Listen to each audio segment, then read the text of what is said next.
মেদিনীপুর জেলার ঘাটাল থানার অন্তর্গত শ্রীপুর গ্রামে শীতলা মায়ের পুজো। এই বছরে শ্রীপুর গ্রামে শীতলা মায়ের পুজো 150তম বর্ষে পদার্পণ করলো। প্রতি বছরের মতো এবছরে জাঁকজমক করে পালিত হচ্ছে শীতলা মায়ের পুজো। কমিটির পক্ষ থেকে ও গ্রামবাসীদের সহযোগিতায় মায়ের পুজো করা হয়। কমিটির সদস্য কার্তিক সংবাদ মাধ্যমকে জানায়, শীতলা পুজোর আগের দিন থেকে জাগরণ হয় মায়ের।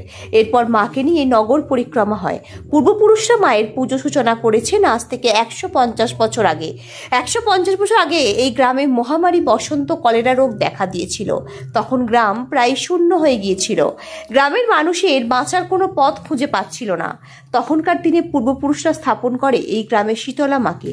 আগে মায়ের মন্দির ছিল না, তালপাতার ছাউনি বাঁশের বেড়াতে মায়ের পূজা করা হতো। পরবর্তীকালে গ্রামে বসত বাড়ি হয়, রাস্তাঘাট থেকে সবকিছুই হয়েছে। এখন গ্রামের সকল গ্রামবাসীদের সহযোগিতায় নতুন রূপে নতুনভাবে মায়ের মন্দির তৈরি করা হয়েছে। প্রত্যেক বছর শ্রীপুর গ্রামে শীতলা মায়ের পুজো জ্যৈষ্ঠ মাসে হয়ে থাকে। এই পূজাকে কেন্দ্র করে গ্রামে উৎসবের আকার ধারণ করে। মায়ের পূজার উপলক্ষে বহু বাড়িতে আত্মীয়রা এসে উপস্থিত হয়। এছাড়াও পুজো দেখার জন্য দূর দূরান্ত থেকে আসে বহু ভক্তরা মায়ের মন্দির প্রাঙ্গণে। এই দিন শীতলা মায়ের মন্দির প্রাঙ্গণে হাজার হাজার ভক্তের সমাগম। পুজো দিতে আসা ভক্তরা এবং কমিটির সদস্যরা কি জানালেন তা দেখে নেব। পশ্চিম মেদিনীপুর থেকে নিজস্ব প্রতিনিধির রিপোর্ট, ওয়ার্ল্ড জনতা টিভি।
গ্রামবাসী হিসেবে প্রতি বছর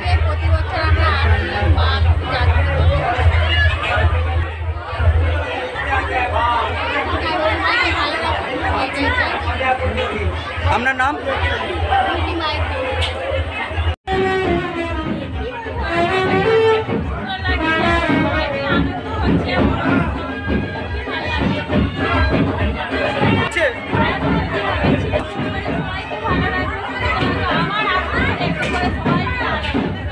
আপনার নাম?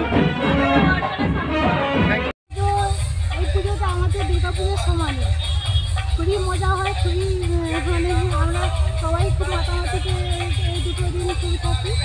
আর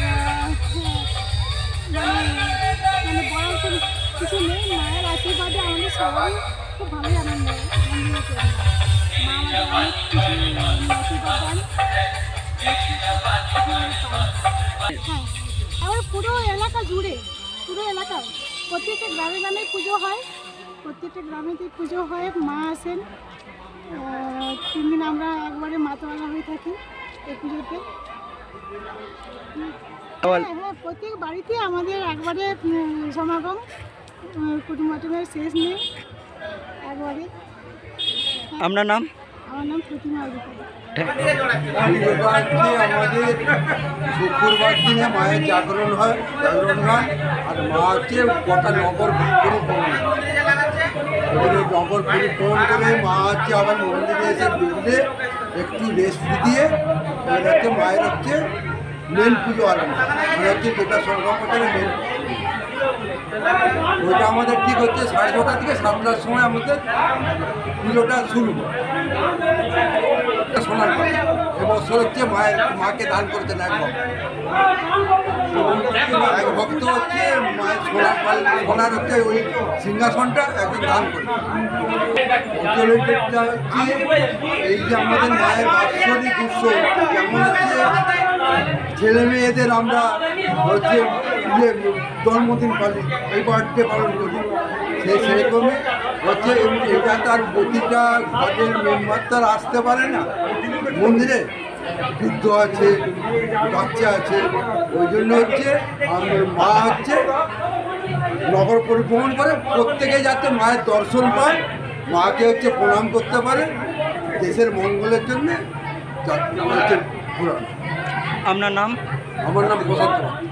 আমি সকলকে পুজোর আসার জন্য সাগাম শুভেচ্ছা জানাই। আপনারা সকলেই আসুন, এখানে প্রচণ্ড দর্শনার্থী আসে এবং ছোট্ট গ্রাম খুব একদম সবাইকে মিলঝেল করে একদম কাঁধে মিলিয়ে এই অনুষ্ঠানটা হয়। অসংখ্য দর্শনার্থী আসে, সকলেই আনন্দ পায়। পুরো নগর পরিক্রম হয় মাকে নিয়ে, একদম 12:30টায় বেরিয়ে গেছে মা এবং কালকে ফিরবে প্রায় 4টের সময়। সেই 4টের সময় ফেরার পরে মায়ের মন্দিরে যে পুজোর যে ক্রিয়াকর্ম সেইটা শুরু হবে এবং চলবে রাত পর্যন্ত।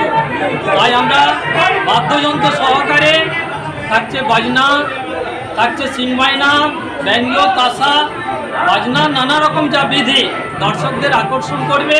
তাই আমরা চাইছি আপনারাও দলে দলে আসুন এবং এই পুজোটাকে সফল করে তুলুন। এবং আমরা শ্রীপুর এই গ্রাম কমিটির পক্ষ থেকে আপনাদের চ্যানেলকে অসংখ্য ধন্যবাদ জানাই। আপনারা এই প্রচার মাধ্যমে এটাকে চারিদিকে বিশ্ব ব্রহ্মাণ্ডে তুলে ধরুন। আমাদের ছোট্ট গ্রাম হলেও যে আনন্দ এবং যে পুজোতে যে আমরা সকলেই কাঁধে কাঁধ মিলিয়ে একসাথে কোনো ধর্মভেদ না মিলে আমরা যে অনুষ্ঠানটা করি, এটাই আমাদের সাফল্য। মা এটা আজ থেকে প্রায় 150 বছর আগে যে মহামারী তোমার হচ্ছে যে বসন্ত কলেরা যখন দেখা দিয়েছিল, গ্রামকে গ্রাম শূন্য একদম হয়ে গিয়েছিল, তার কোনো পথ মানুষ খুঁজে পায়নি। সেই জন্য এই মা শীতলার তখন শরণাপন্ন হয়েছিল।